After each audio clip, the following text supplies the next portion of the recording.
that mic stand. That would be The good. mic. I'm Brian, I'm from Montgomery Streets. How's it going, guys? Hi, Brian. So we're talking a lot about how hard it is to make money and how there's a lot of things you can do on your own now, but they cost money. Yes. So other than the obvious ways of making money playing shows and things like that, can you give... You make money playing shows? Yeah, exactly. Give some ideas of some out-of-the-box ways of making some of that money so you can pay for a PR person or a radio sponsor or something like that. Day jobs and rich relatives. I know. You know what? I say that glibly, but I actually mean it in the sense that almost everybody has had to work hard to finance their careers one way or the other.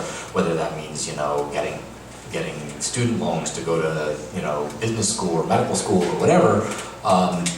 I think that there's a funny thing with musicians where the idea is sort of somehow it's going to be magically bestowed upon them and that they shouldn't have to be a barista or whatever. I think that that's unfortunate. It saps our collective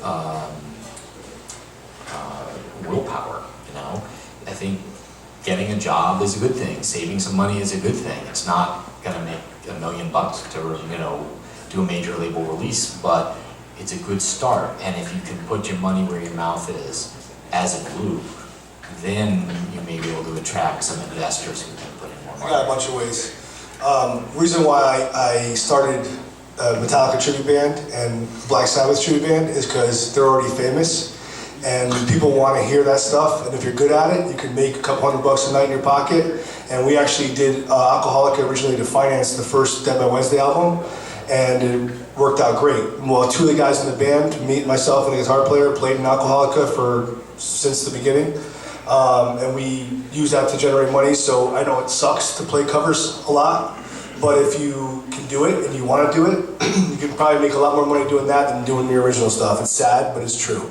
You also can sell drugs. A lot of rappers do that. A lot of rappers do that, and it works for them. And then there's also things like outside the box, like I have my stuff on all the digital jukebox. It's in Canada. It's called Touch Tunes, and you get 5 cents for every play.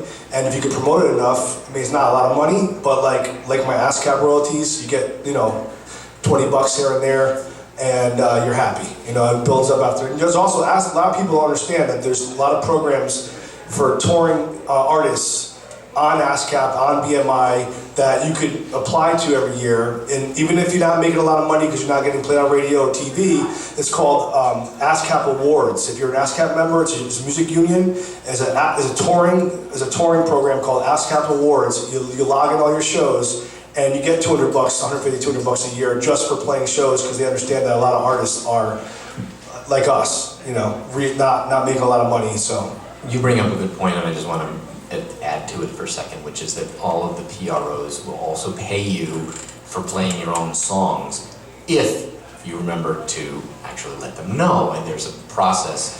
And I've been harping on this with Paula for years now, and it seems like maybe people are starting to know this, but you get those blanket licenses that the bars are always bitching about having to pay to these people.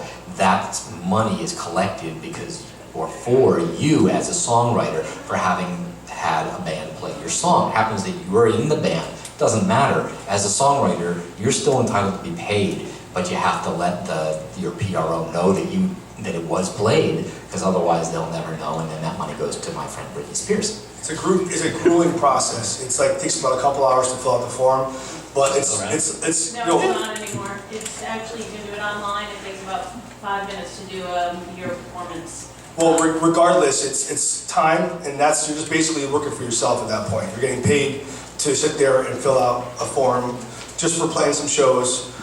It's not a lot of money, but it's better than no money.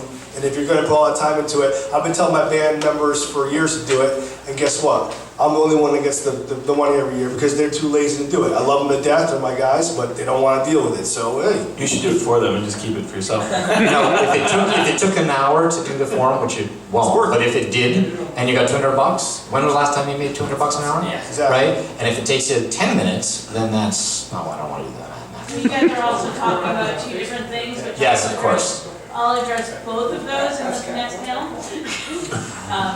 You or we? You're talking about the onstage, the show onstage, and the award The program. onstage for versus the Two different ASCAP things. award. You get less. I think you get less for the onstage. Yes. But the awards thing is really, I've been utilizing that program for like probably close to 6 years now, and I've been making, every year I get 150 to 200 bucks every single year. I never got declined because I play enough shows where they're like, okay, this guy's actually playing, so.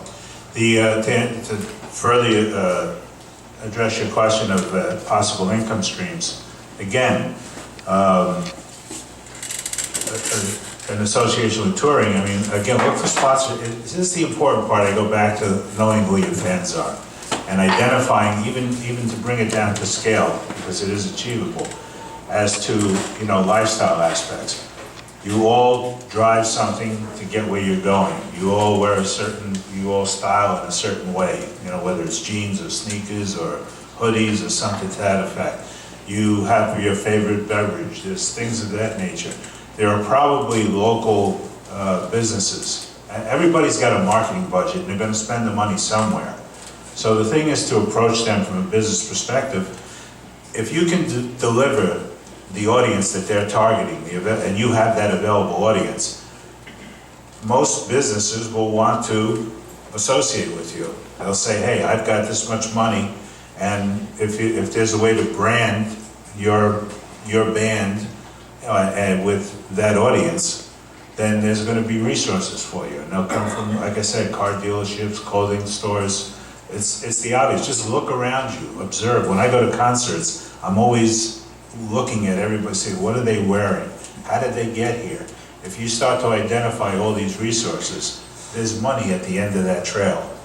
Somebody paid to promote and market to get those people to go there. And if you need cash, in particular, go to companies that either deal with cash, aka banks, or companies that make products or sell products that are sort of too big to be given to you. So in other words, like one of my clients got a deal with Pabst, who happens to also now own Twinkies. And so what did they give us? They gave us a bunch of beer and a bunch of Twinkies, and that was very nice, and we managed to use that. But at some point you're like, all right, enough with the beer and Twinkies. What I need is some dough. And so if you go to a company that can give you product, that's what they're gonna give you. But if you go to somebody who's not going to give you a car, but they sell cars, but they have cash, then they're going to give you 10 grand, right? And you better off with 10 grand than a car. And better than more than You Twinkies. brought up a great point though. As far as like, I see, because I work for a rock and roll clothing line as well, and kids aren't really, like, they still are buying CDs at the shows. But online, it's like digital, right? It's all iTunes, it's downloading, it's this and that. And they put it on their iPod and they go on their merry way. So physical CDs, they're not buying. But what they are buying are shirts, merch, and hoodies, and hats, and things to display the like of whoever they like, or whoever they're a fan of. So that's a bigger market for sale for your shows than even CDs. So if you want to make money, I would say, if you have a decent fan base, I would say make awesome looking shirts and awesome looking stuff that people can wear, and you know, get it for $5 a head, sell it for 10. Don't kill it. Don't try to sell it for $25, $30. Sell it for a good price. You'll get rid of it. You double your money, just like drugs. It's a recurring theme, Opus. And for God's